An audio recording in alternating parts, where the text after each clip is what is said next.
Hello friends, welcome to EduDesk. Once again, your host Vijay here from Jagraon. ਅੱਜ ਅਸੀਂ class 10 subject English main course book lesson number 1 the happy prince ਦਾ third and last part ਪੜਾਂਗੇ। Second part ਦੇ ਅੰਤ ਤੱਕ ਅਸੀਂ ਪੜ੍ਹਿਆ ਸੀ ਕਿ ਛੋਟਾ ਪੰਛੀ ਅਬਾਬੀਲ ਖੁਸ਼ ਰਾਜਕੁਮਾਰ ਦੇ ਬੁੱਤ ਦੇ ਨਾਲ ਹਮੇਸ਼ਾ ਲਈ ਰਹਿਣ ਲਈ ਤਿਆਰ ਹੋ ਜਾਂਦਾ ਹੈ ਅਤੇ ਉਸ ਨੂੰ ਅਜੀਬ ਦੇਸ਼ਾਂ ਵਿੱਚ ਹੋਣ ਵਾਲੀਆਂ ਸਾਰੀਆਂ ਘਟਨਾਵਾਂ ਦੀਆਂ ਕਹਾਣੀਆਂ ਸੁਣਾਉਂਦਾ ਹੈ। ਉਸ ਤੋਂ ਅੱਗੇ ਕੀ ਹੁੰਦਾ ਹੈ, ਆਓ ਪੜ੍ਹੀਏ ਅਤੇ ਜਾਣੀਏ। Subscribe this channel and press the bell icon to get the latest updates.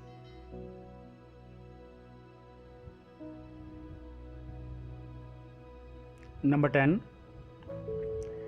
Dear little swallow, said the prince, you tell me of marvelous things, but more marvelous than everything is the suffering of men and women.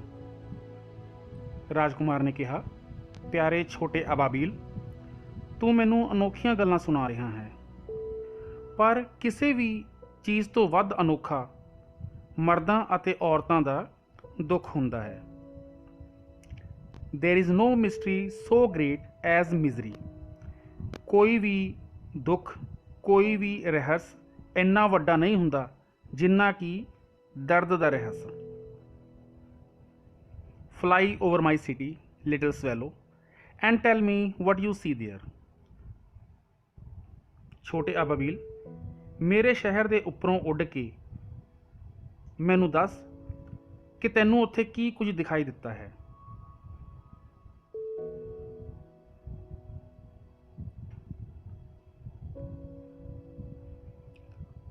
So the swallow flew over the great city and saw the rich making merry in their beautiful houses, while the beggars were sitting at the gates. ਇਸ ਤਰ੍ਹਾਂ ਛੋਟਾ ਅਬਾਬੀਲ ਵਿਸ਼ਾਲ ਨਗਰ ਦੇ ਉੱਪਰ ਦੀ ਉੱਡ ਕੇ ਗਿਆ ਅਤੇ ਉਸਨੇ ਅਮੀਰ ਲੋਕਾਂ ਨੂੰ ਆਪਣੇ ਸੁੰਦਰ ਘਰਾਂ ਵਿੱਚ ਖੁਸ਼ੀਆਂ ਮਨਾਉਂਦੇ ਹੋਏ ਵੇਖਿਆ ਅਤੇ ਉਹਨਾਂ ਦੇ ਘਰ ਦੇ ਦਰਵਾਜ਼ਿਆਂ ਦੇ ਬਾਹਰ ਭਿਖਾਰੀ ਬੈਠੇ ਸਨ। He flew into dark lanes and saw the white faces of starving children looking out listlessly at the black streets. ਉਹ ਹਨੇਰੀਆਂ ਗਲੀਆਂ ਵਿੱਚੋਂ ਉੱਡ ਕੇ ਗਿਆ ਅਤੇ ਉਸ ਨੇ ਭੁੱਖ ਨਾਲ ਮਰ ਰਹੇ ਬੱਚਿਆਂ ਦੇ ਸਫੇਦ ਚਿਹਰੇ ਦੇਖੇ ਜੋ ਉਦਾਸੀ ਨਾਲ ਹਨੇਰੀਆਂ ਗਲੀਆਂ ਵੱਲ ਵੇਖ ਰਹੇ ਸਨ।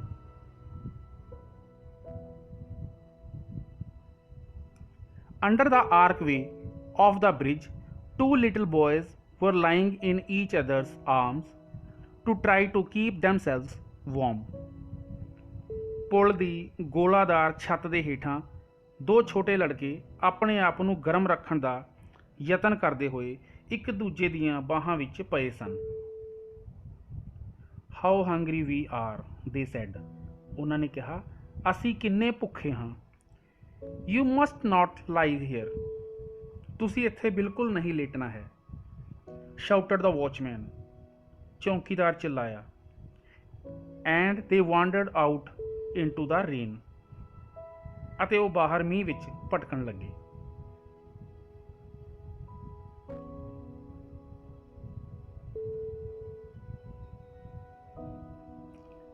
Then he flew back and told the prince what he had seen. ਫਿਰ ਉਹ ਉੱਡ ਕੇ ਰਾਜਕੁਮਾਰ ਦੇ ਕੋਲ ਆਇਆ ਅਤੇ ਉਸਨੇ ਉਸਨੂੰ ਉਹ ਸਭ ਕੁਝ ਦੱਸਿਆ ਜੋ ਕੁਝ ਉਹ ਵੇਖ ਕੇ ਆਇਆ ਸੀ।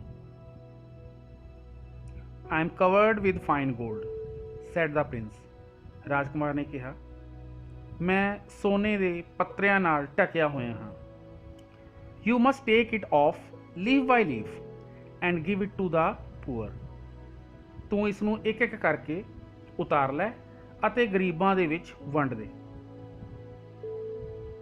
The living always think that gold can make them happy. ਜਿਉਂਦੇ ਲੋਕ ਆਮ ਤੌਰ 'ਤੇ ਇਹੀ ਸੋਚਦੇ ਹਨ ਕਿ ਸੋਨਾ ਉਹਨਾਂ ਨੂੰ ਖੁਸ਼ ਕਰ ਸਕਦਾ ਹੈ।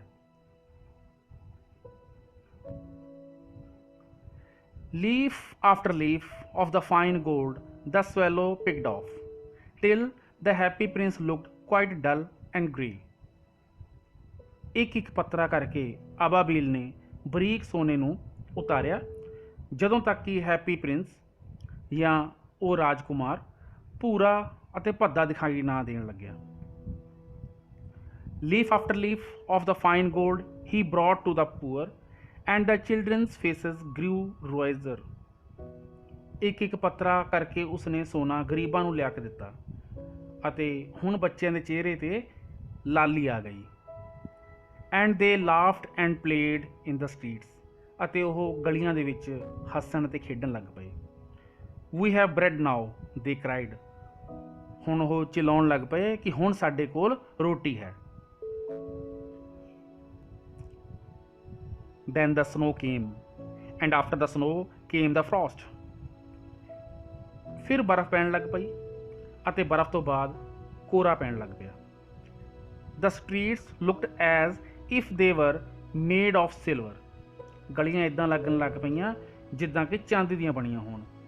ਐਵਰੀਬੋਡੀ ਵੈਂਟ about in furs and the little boys wore scarlet caps and skated on the ice.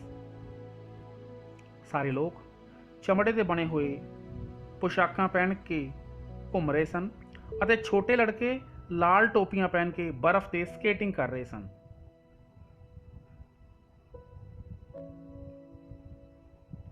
Number 11. The poor little swallow grew colder and colder, but he would not leave the prince. He loved him too well. ਵਿਚਾਰਾ ਛੋਟਾ ਅਬਾਬੀਲ ਠੰਡਾ ਅਤੇ ਹੋਰ ਠੰਡਾ ਹੁੰਦਾ ਗਿਆ, ਪਰ ਉਸਨੇ ਰਾਜਕੁਮਾਰ ਨੂੰ ਬਿਲਕੁਲ ਨਾ ਛੱਡਿਆ ਕਿਉਂਕਿ ਉਹ ਉਸ ਨੂੰ ਬਹੁਤ ਪਿਆਰ ਕਰਦਾ ਸੀ। He picked up crumbs outside the baker's door when the baker was not looking and tried to keep himself warm by flapping his wings. ਉਹ ਕਿਸੇ ਬੇਕਰੀ ਦੇ ਦਰਵਾਜ਼ੇ ਦੇ ਬਾਹਰ ਤੋਂ ਰੋਟੀ ਦੇ ਛੋਟੇ ਟੁਕੜੇ ਚੁਰਾ ਲੈਂਦਾ ਜਦੋਂ ਬੇਕਰੀ ਵਾਲਾ ਉਸ ਨੂੰ ਨਾ ਦੇਖ ਰਿਹਾ ਹੁੰਦਾ ਅਤੇ ਉਹ ਆਪਣੇ ਖੰਭ ਫੜਫੜਾ ਕੇ ਆਪਣੇ ਆਪ ਨੂੰ ਗਰਮ ਰੱਖਣ ਦੀ ਕੋਸ਼ਿਸ਼ ਕਰਦਾ। But at last he knew that he was going to die. ਪਰ ਅਖੀਰ ਵਿੱਚ ਉਹਨੂੰ ਪਤਾ ਲੱਗ ਗਿਆ ਕਿ ਉਹ ਮਰਨ ਵਾਲਾ ਹੈ। He had just enough strength to fly up to the prince's shoulder once more. ਉਸ ਵਿੱਚ ਸਿਰਫ ਇੰਨੀ ਕੀ ਤਾਕਤ ਬਚੀ ਸੀ ਕਿ ਉਹ ਉੱਡ ਕੇ ਇੱਕ ਵਾਰ ਦੁਬਾਰਾ ਰਾਜਕੁਮਾਰ ਦੇ ਮੋਢਿਆਂ ਤੱਕ ਪਹੁੰਚ ਸਕਦਾ। Goodbye dear prince, he murmured. Will you let me kiss your hand. ਉਹ ਹੌਲੀ ਜਿਹੇ ਬੋਲਿਆ, ਪਿਆਰੇ ਰਾਜਕੁਮਾਰ, ਅਲਵਿਦਾ। ਕੀ ਤੂੰ ਮੈਨੂੰ ਆਪਣਾ ਹੱਥ ਚੁੰਮਣ ਦੇਵੇਂਗਾ।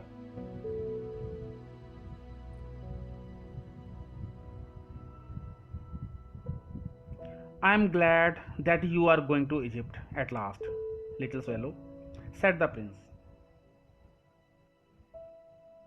ਰਾਜਕੁਮਾਰ ਬੋਲਿਆ ਕਿ ਮੈਨੂੰ ਬੜੀ ਖੁਸ਼ੀ ਹੈ ਕਿ ਤੂੰ ਅੰਤ ਵਿੱਚ ਮਿਸਰ ਜਾ ਰਿਹਾ ਹੈ, ਪਿਆਰੇ ਅਬਾਬੀਲ।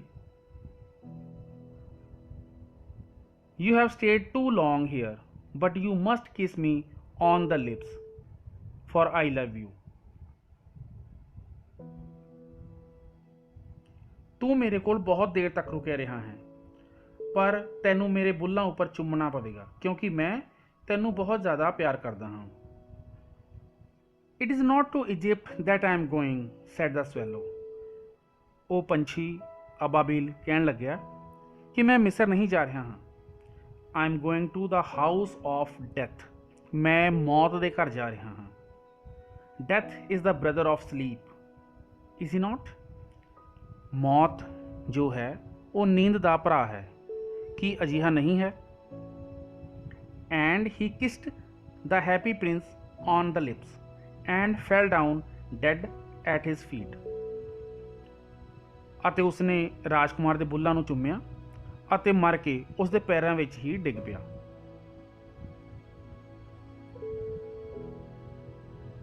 Number 12. At the moment, a curious crack sounded inside the statue. ਉਸੇ ਸਮੇਂ ਬੁੱਤ ਦੇ ਅੰਦਰੋਂ ਇੱਕ ਤਰੇੜ ਦੀ ਅਜੀਬ ਜਿਹੀ ਆਵਾਜ਼ ਸੁਣਾਈ ਦਿੱਤੀ, as if something had broken, ਜਿਵੇਂ ਕਿ ਕੁਝ ਟੁੱਟਿਆ ਹੋਵੇ। The fact is that the leaden heart had snapped right in two, दरअसल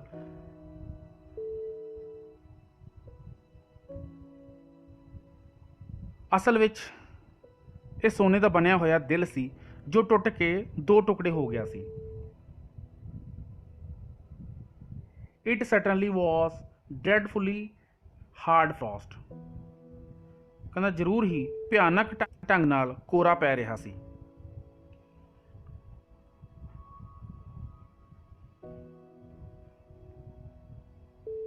Number 13. Early the next morning, the mayor was walking in the square below in company with the town councillors.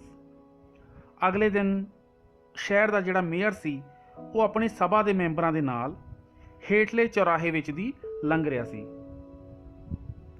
As they passed the column, he looked up at the statue. ਜਿਵੇਂ ਹੀ ਉਹ ਉਸ column ਦੇ ਕੋਲੋਂ ਦੀ ਜਾਂ ਉਹ ਥੰਮ ਦੇ ਕੋਲੋਂ ਦੀ ਲੰਘੇ, ਉਹਨਾਂ ਨੇ ਉਸ ਬੁੱਤ ਵੱਲ ਦੇਖਿਆ। Dear me, how shabby the happy prince looks, he said. ਉਸਨੇ ਕਿਹਾ, हे ਭਗਵਾਨ, ਹੈਪੀ ਪ੍ਰਿੰਸ ਕਿੰਨਾ ਗੰਦਾ ਦਿਖਾਈ ਦੇ ਰਿਹਾ ਹੈ।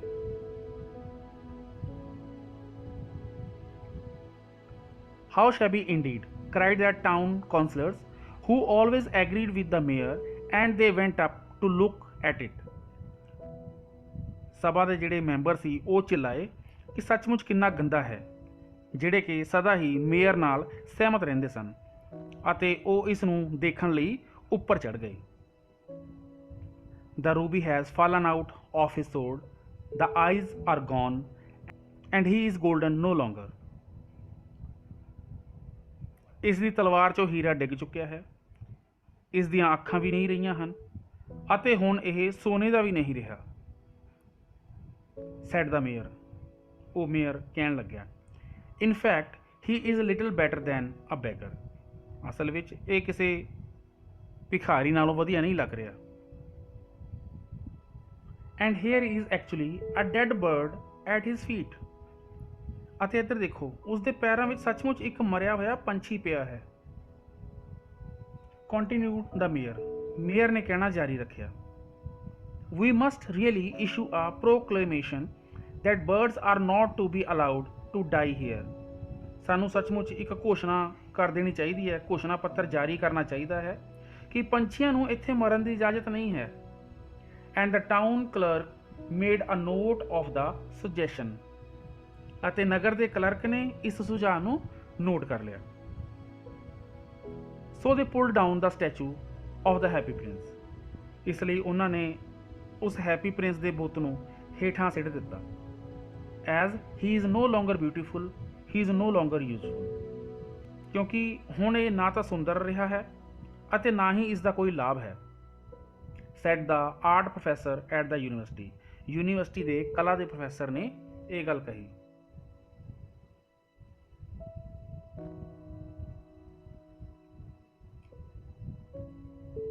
then they melted the statue in a furnace.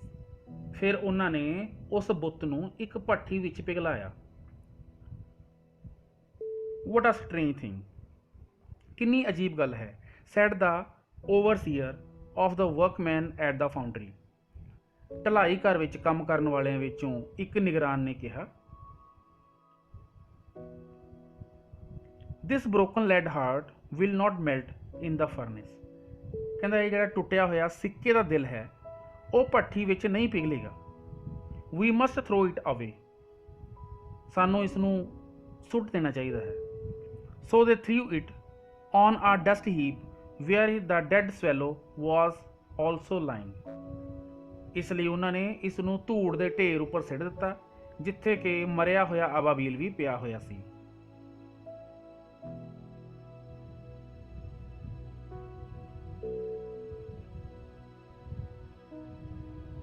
Next paragraph है, bring me the two most precious things in the city, said God to one of his angels, and the angel brought him the lead heart and the dead bird. ਭਗਵਾਨ ਨੇ ਆਪਣੇ ਦੂਤਾਂ ਵਿੱਚੋਂ ਇੱਕ ਨੂੰ ਕਿਹਾ ਕਿ ਨਗਰ ਦੀਆਂ ਸਭ ਤੋਂ ਕੀਮਤੀ ਚੀਜ਼ਾਂ ਮੈਨੂੰ ਲਿਆ ਕੇ ਦਿਓ। ਅਤੇ ਉਸ ਦੇਵਦੂਤ ਨੇ ਉਸ ਨੂੰ ਸਿੱਕੇ ਦਾ ਦਿਲ ਅਤੇ ਮਰਿਆ ਹੋਇਆ ਪੰਛੀ ਲਿਆ ਕੇ ਦਿੱਤਾ।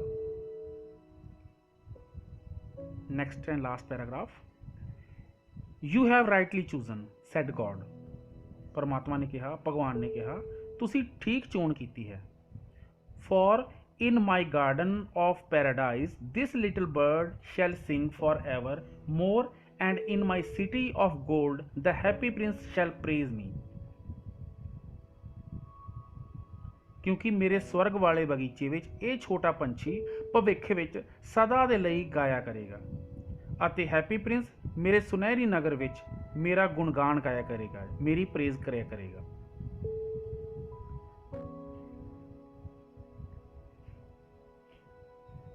ਤਾਂ ਇਹ ਸੀ ਸਟੋਰੀ ਦਾ ਹੈਪੀ ਪ੍ਰਿੰਸ। ਤਾਂ ਇਸ ਕਹਾਣੀ ਤੋਂ ਸਾਨੂੰ ਇਹ ਸਿੱਖਿਆ ਮਿਲਦੀ ਹੈ ਕਿ ਸਾਨੂੰ ਵੀ ਆਪਣਾ ਦਿਲ ਅਜਿਹਾ ਰੱਖਣਾ ਚਾਹੀਦਾ ਹੈ ਜਿਸ ਵਿੱਚ ਮਨੁੱਖ ਜਾਤੀ ਲਈ ਦਇਆ ਦੀ ਭਾਵਨਾ ਹੋਵੇ ਅਤੇ ਜਿਸ ਵਿੱਚ ਅਬਾਵਿਲ ਵਾਂਗ ਮਿੱਤਰਤਾ ਨੂੰ ਨਿਭਾਉਣ ਦਾ ਜਜ਼ਬਾ ਹੋਵੇ।